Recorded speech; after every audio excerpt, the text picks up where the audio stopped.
Walking really is remarkable. Studies show people who walk more than 7,000 steps a day can reduce their risk of all-cause mortality by a whopping 50 to 65%. But it goes beyond just burning calories. Okay. When we walk, it actually helps move glucose into our cells for energy, preventing it from building up in the bloodstream and contributing to insulin resistance. So walking is like this direct signal to our cells to take up that glucose and use it for fuel. Yes.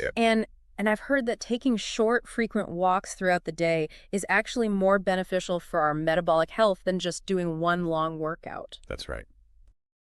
It's all about keeping those glucose channels on the surface of our cells active throughout the day. Okay. So instead of just one big exercise session, try incorporating short walks or even just movement breaks every 30 minutes or so. Okay. Set a timer, have a little dance party in your kitchen, make it fun. Yeah, I love that. Yeah. The idea of turning those mini breaks into movement opportunities. Yeah. And of course, other forms of exercise like resistance training and high-intensity interval training also have unique benefits for our mitochondria. They do. But walking is something that most people can do easily. And, those frequent bursts of movement throughout the day really can add up. Exactly. It's about finding ways to weave movement back into our daily lives organically, not just relegating it to a scheduled hour at the gym.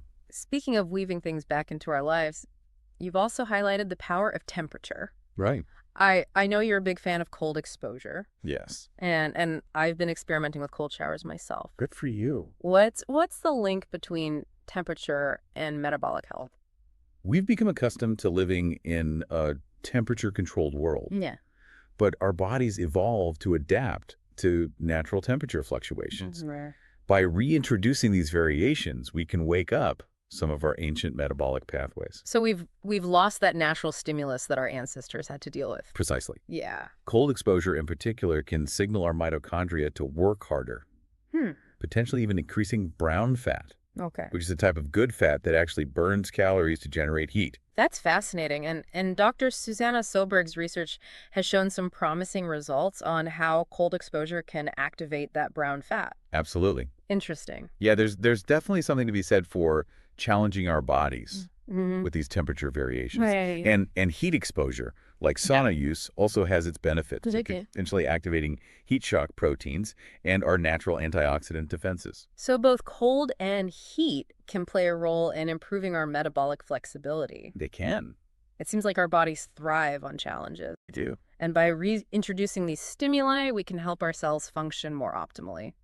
Couldn't have put it better myself. Okay, so are you ready to dive into the fascinating world of food as information? I am. All right. Okay. It's all in. All right. I'm always amazed by the fact that what we eat literally becomes us on a cellular level. It truly is incredible. Yeah. We are quite literally made up of the food we eat. It's amazing. Our cells are brilliant, but can get confused by the onslaught of modern ultra-processed foods. Yeah, we're giving our bodies these mixed signals. Yes. With all these artificial ingredients and highly refined foods. Exactly. And this confusion leads to overeating, constant cravings, and ultimately throws our metabolic health off balance. Right. Our cells are searching for the nutrients they need, but can't find them in those processed foods, leading us to eat more and more without feeling truly satisfied. This reminds me of the research where people actually ate 7,000 more calories on a diet of ultra-processed food. I know, it's amazing. Compared to a whole food diet. Powerful, isn't it? Even though they were allowed to eat as much as they wanted. Yeah.